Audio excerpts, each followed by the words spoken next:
किसी ने बहुत खूब कहा है, गुरु बिना शिक्षा नहीं, गुरु बिना ना आसरा, गुरु है तो जीवन सफल, गुरु संग रोशन हर रास्ता।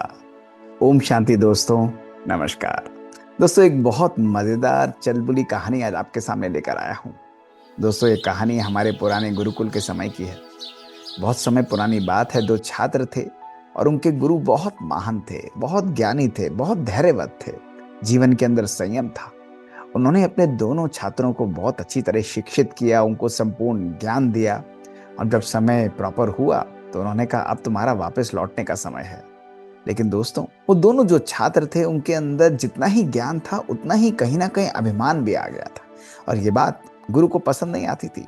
उन्होंने बहुत समझाने की उन्हें कोशिश की, लेकिन फिर भी उनका मन नहीं बदलता था। अब जब उनका जाने का समय था तो गुरु ने उनको कहा कि तुम जाओ अपने मार्ग पर, अपने जीवन को सुंदर बनाओ। तो उन दोनों छात्रों ने कहा कि गुरुवर, हम आपको जाने से पहले गुरु दक्षिणा देना चाहते हैं। तो उन्होंने कहा, जो मैं कहूँगा वो तुम करोगे मेरे लिए? उन्होंने कहा, आप जो कहेंगे, हम धरती आसमान को अलग कर देंगे, आप हमें बताइए तो सही। तो गुरु कुछ समय मौन में गए और मुस्कुराते हुए उन्होंने बोला कि तुम कुछ नहीं, तुम एक काम करो, बस कल सवेरे तक आकर मुझे 2 टोकरी सूखी पत्तियां लाकर दे दो। दोनों छात्र एक दूसरे को देखकर हंसने लगे। उन्होंने कहा, अरे, ये भी कोई गुरु ने चीज मांगी? कोई बड़ी चीज मांगी होती, कोई हीरे जवाहरात मांगे होते, कोई बड़ी और चीज कही होती तो हमको लिए जो भी कर देते। लेकिन केवल 2 टोकरी सूखे पत्ते, ये तो हमारे लिए बहुत आसान है। और उन्होंने उनको हाथ जोड़ा और दोनों चल दिए। अब दोस्तों, जब जा रहे थे तो उन्होंने सूखी पत्तियों को इकट्ठा करने की कोशिश की। कुछ आगे चले तो उन्होंने देखा एक सूखी पत्तियों का ढेर लगा हुआ है। और जैसे ही वहां पर पहुंचे, उन्होंने उठाने की कोशिश की तो तुरंत एक माता आई, एक बूढ़ी सी बुजुर्ग माता। और उसने कहा कि क्या कर रहे हो? उसने कहा, ये सूखी पत्तियां हम ले जाना चाहते हैं।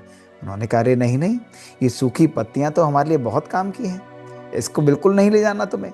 इसको यूज करते हुए तो हमारे घर में ये ईंधन का काम करती हैं, हमारे घर का चूल्हा ही नहीं से चलता है, इसलिए ये मैं तुम्हें नहीं ले जाने दूंगी। दोनों ने एक दूसरे की तरफ देखा और फिर आगे चल दिए। उन्होंने कहा, कोई बात नहीं, यहाँ नहीं मिला तो आगे मिल जाएगा। अब दोस्तों, आगे गए, आगे जाकर उन्होंने देखा फिर सूखी पत्तियों का ढेर और बहुत सारे लगे हुए थे। वहाँ वो तुरंत गए और तुरंत जाकर उन्होंने कहा, भाई चलो हम 2 टोकरी अपने लिए ले लेते हैं। अब जैसे ही उन्होंने 2 टोकरियां उठाने की कोशिश की, तभी एक व्यक्ति वहां पर आया। उन्होंने कहा, अरे भाई, इसको हाथ मत लगाना। उन्होंने कहा, क्यों नहीं लगाना? ये तो बेकार है। उन्होंने कहा, किसने कहा तुम्हें ये बेकार है? ये कोई छोटी मोटी चीज नहीं, इसके द्वारा तो हमारे यहाँ पर दोने बनते हैं, इसी से तो मेरा व्यापार चलता है।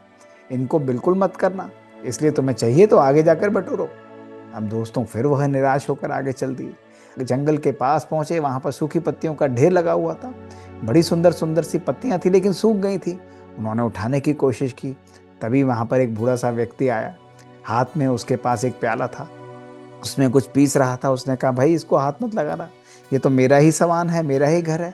और ये सूखी पत्तियां मेरे लिए बहुत कीमती हैं, क्योंकि इसके द्वारा ही तो मैं ऐसी अनेक औषधियां बनाता हूँ, इसलिए तुम इसको बिल्कुल मत लगाना।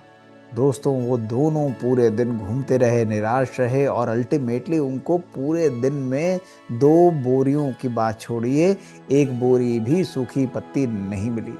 बहुत निराश हुए, घर आकर थक कर सो गए। अगले दिन वहां पर गए और गुरु के पास पहुंचकर उन्होंने कहा कि क्षमा करिएगा गुरुवर, आपने जो हमसे मांगा वो हम लाने में असफल रहे, हमें बहुत शर्म आ रही है। गुरु ने कहा, यही तो मैं तुमसे कह रहा था कि जिन बातों को तुम छोटा छोटा समझते थे, जिन लोगों को तुम छोटा छोटा समझते थे, जिन चीज़ों को हम छोटा छोटा समझते थे, हर चीज़ की इस दुनिया में वैल्यू होती है। तुम पूरे अपने जीवन लोगों का उपहास उड़ाते, कभी कभी उनका मजाक उड़ाते, तुम्हें लगता तुमसे कोई श्रेष्ठ ही नहीं है। लेकिन आज तुम्हें पता लगा कि जीवन में हर छोटी छोटी चीज़ की भी कीमत है, इसलिए अपने जीवन में कभी भी अभिमान को मत रखना।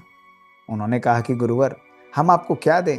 गुरु ने बहुत मुस्कुराते हुए दोनों के सर पर हाथ रखा और कहा कि यदि आज तुम आश्रम से जाने से पहले मुझे कुछ देना चाहते हो तो आज अपना अभिमान यहाँ पर मुझे देकर जाओ। यदि आज तुम अपना अभिमान मुझे दे देते हो तो तुम्हारा जीवन सदा सफल रहेगा, और मेरी भी तपस्या, मेरा भी तुम्हें दिया हुआ ज्ञान वो सार्थक हो जाएगा।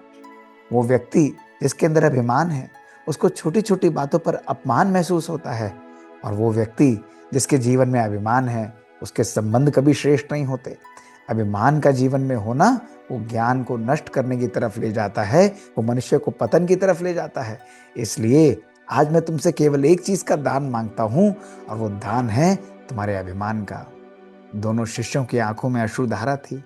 वो समझ चुके थे कि जीवन का सबसे सुंदर संदेश, उस ज्ञान और उस यात्रा का सबसे सुंदर संदेश आज जाते हुए गुरु ने उन्हें दे दिया था।